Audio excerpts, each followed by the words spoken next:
guys, and welcome to World of Warships with Voulezvous. Now, as you may know, I occasionally do feature subscriber replays on my channel, and this time we will be featuring Ace855 and his Atago. He truly had a very interesting game, and I'm really eager to show you guys what he did. But before we jump into the game, I just want to remind you guys that I'm still running the Grand Naval Battles contest for the EU server players. So if you haven't submitted your gift to my Facebook site yet, please do so. All the details and rules and conditions about this contest, you will find those in the video that I'm linking right now. You should see the link popping up in the top right corner of the screen right now.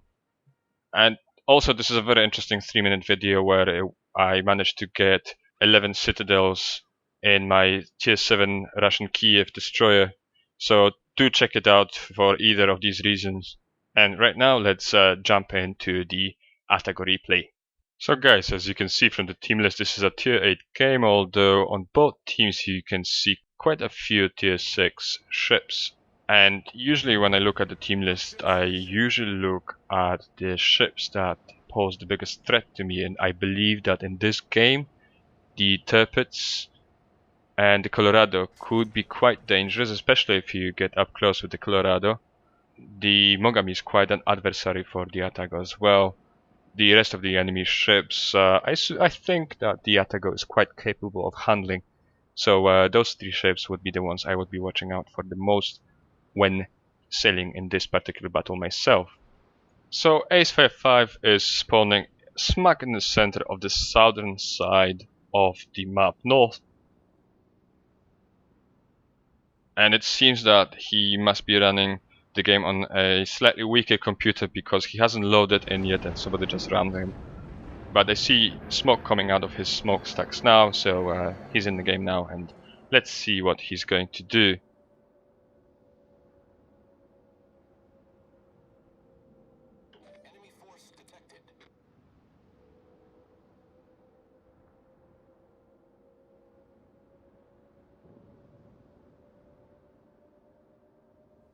Now, looking at the way the team is composed on both sides, my choice would be to go left, to go west, simply because there's only one cruiser on that side, and I feel that another cruiser, especially as powerful as the Atago, would be quite beneficial to actually have there. But Ace855 decides to keep going north. He's keeping his guns on the right side, although I have to say this is a replay, so what you will see on the screen, you know, the replays are a bit glitchy here. I think that at some point here the guns will actually be pointing in a different direction than where he will be shooting.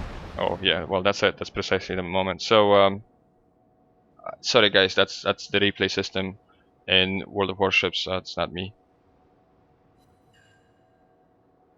So okay, so he started shelling that Cleveland here, and he's already got some hits. He managed to set it on fire. The Cleveland repaired. He still keeps on going north, so I'm guessing he wants to hug that island in the north and just use it for cover. Another hit on the Cleveland. He's getting some hits, but you know, nothing big. And now he has to make a choice, and he chooses to turn east and proceed towards the eastern side. As I said, it wouldn't have been my choice, but I don't want to spoil it for you guys, but this is, in the end, this is going to be the right choice to make.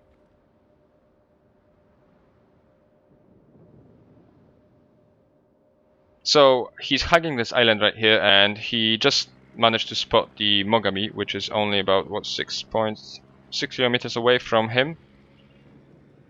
He's also being spotted by the Mogami's fighter plane, and I'm guessing here that he marked the plane for his own fighter plane to shoot down, because, you know, that way he will not be spotted anymore.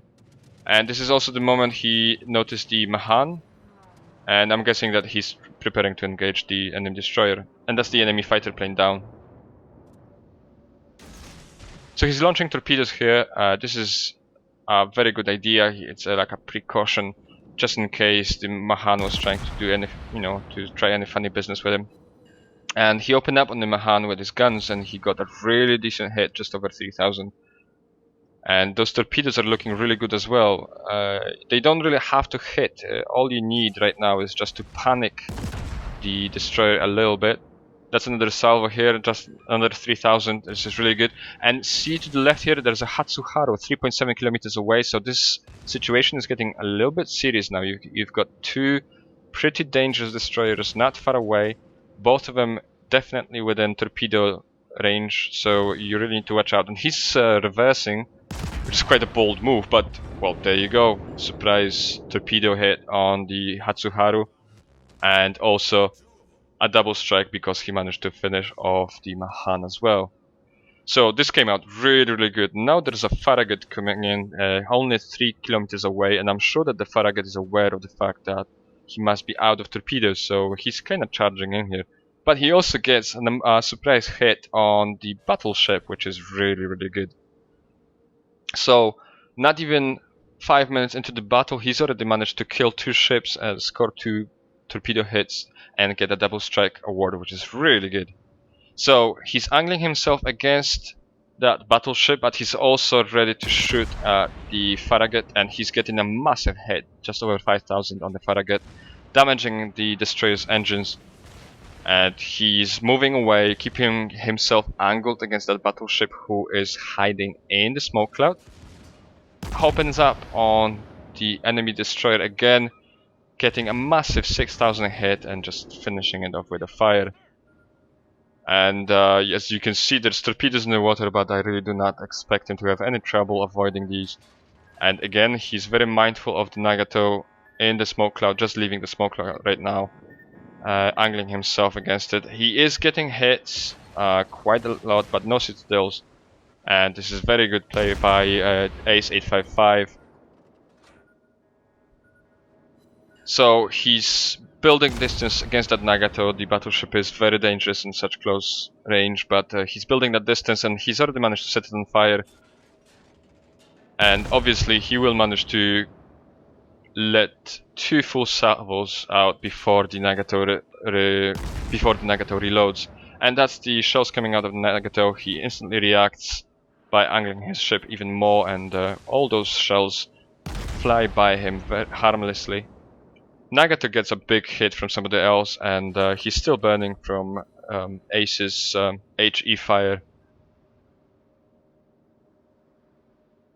And he just got finished off by the Budyonny.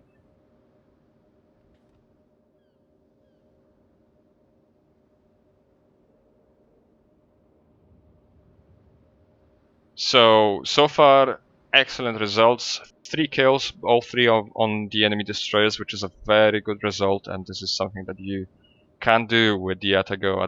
The Atago, if it's properly spec'd, can be an excellent destroyer hunter. If you don't believe me, I will be linking another video where I'm hunting destroyers in the Atago. This is quite an old one, but I think it's quite relevant. If you want to check out the way I'm sailing the Atago, just check out the link in the top right corner of the screen right now. And now he's moving back in head on towards that Colorado, which is quite a bold play, to be honest, because the Colorado is deadly at short ranges. But the moment the Colorado pokes from behind that island, it turns out that the enemy battleship is actually aiming at somebody else. So Ace 855 has got free reign. He can do whatever he wants, and he's using his phenomenal speed to close the distance with the battleship. And obviously he's gonna torpedo him. One of the biggest advantages of the Atago is the fact that he's also got front-mounted torpedo launchers, and this is an amazing offensive weapon. So he launches those torpedoes, but he's not gonna stop firing. He's setting the enemy battleship on fire. That's the torpedoes incoming. Another torpedo salvo just in case, but it's completely unnecessary. And the Colorado is down. So that makes it the 4th kill and 3rd torpedo strike within 8.5 minutes of the game starting, which is an excellent result. So now he's switching sides. He wants to use the left side torpedoes to engage that yoke, but somebody picks it up, and now he's got a clear way to the enemy cap. And just look at the map here. Just look how many dead ships you can see on the map. There's 1, 2, 3, 4, 5 dead ships on the map there, and he's responsible for 4 of them, which is an amazing result. So he's poking from behind this island here, and an enemy Cleveland shows up, only 6.9 kilometers away. The first salvo already sets it on fire, and obviously what you want to do in this situation is to close the distance as quickly as possible and just finish off the enemy cruiser with either AP shells or your torpedoes. And as you can see right now, Ace 855 is just checking his reload. He wants to know how long it's gonna take for the torpedoes to reload. He's closing in the distance and he's still firing HE shots, which is, I suppose, his choice. And he's getting some really good results, so I can't really judge him for that. And he's getting minimal damage here, and you know, that's the moment he launches the torpedoes, and this is the Cleveland's funeral. Giving him his 5th kill and unleashing the Kraken, which is again an amazing result. Extremely dynamic game. Not even 11 minutes into the game, he's already managed to kill 5 ships, get 4 awards, and he's only meters away from starting to cap the enemy cap. There's only 1 enemy ship left, and he's quite far away, so if it was me, my choice would be to just go straight for the cap and get some extra capping experience. And I believe this is what our hero is trying to do right now.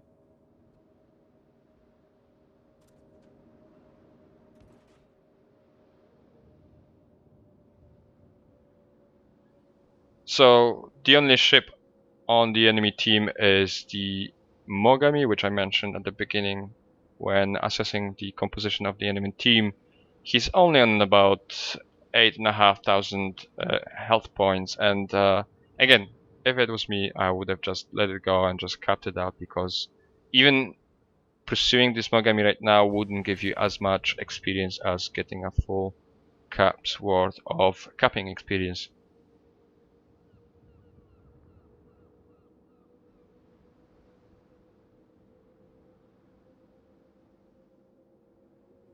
So far, Ace 855 has displayed an excellent mindset when sailing the Atago. He's done everything right, in my opinion. He has been very efficient with his fire and his tactics, and just using the Atago to the maximum of the ship's performance possibilities. But this is the moment where I disagree with him, and the fact that he got a little bit greedy and just wanted to get the 6th kill probably cost him quite a lot in terms of capping experience. So he's already shelling the Mogami, and you can see that his aim is really good. The first shells are already on target, and he's getting some hits. Mogami disappears momentarily, but he makes a mistake and opens fire, so therefore he gets spotted again. And that's the 2nd salvo coming out, setting him on fire and giving our hero his 6th kill. Moving on to the final battle results screen, there's no surprise here, this was a monster game for Ace 855 and his Atago. He managed to rake in 848,000 of profit, 5,700 of experience, the double kill award, Confederate, Kraken Unleashed, and 2 devastating strikes award, which is a very, very good result. He managed to rake in 105,000 of total damage dealt in 75 shots and 4 torpedo hits. He also managed to set 9 fires, which we will see in a second just how much damage over time this gave him. And again, no surprise here, the first place on his team with those 6 kills and 2,500 of base experience. And the 9 fires I mentioned gave him 13,000 of extra damage over time, which is really good. One surprising thing which I would like to point out is the fact that he hasn't used a single AP shell, which is really surprising. And I suppose, you know, the fact that he was engaging only battleships and destroyers kind of excuses him, and just gives you an idea just how much damage you can actually deal with the HE shells. But I know also from experience just how much those armor-piercing shells can actually do. So this is quite an unusual game for an Atago. If it was me playing, there would have definitely be more armor-piercing damage on the final battle result screen. Nevertheless, an excellent result for a 12-minute game, and this will be all for this replay. So guys, I hope that you enjoyed watching this video, and if you did, I honestly recommend that you check out my latest Atago video, which I'm linking in the top right corner of the screen right now. I honestly recommend you check it out. It talks about my position, ammunition, and target choices when sailing the Japanese cruiser. And also, if you did like this video, do give it a like down below. It helps the channel out immensely by motivating me to come up with some more content for you guys. And also, if you haven't done so yet, hit the subscribe button if you'd like to see more of my materials. And finally, before I say goodbye to you guys, I honestly recommend that you check out my contest. It's really easy. If you want to get your hands on some extra diamonds, all you have to do is just follow the link to the video I was mentioning at the beginning of this video, and all the rules and details will be posted there. All you have to do is just basically create a GIF and get your buddies to vote on it. It's really easy, and it's really easy diamonds for you guys. And you can get some really cool prizes. So, this will be all for now. I say thanks for watching, and I'll catch you on the open seas.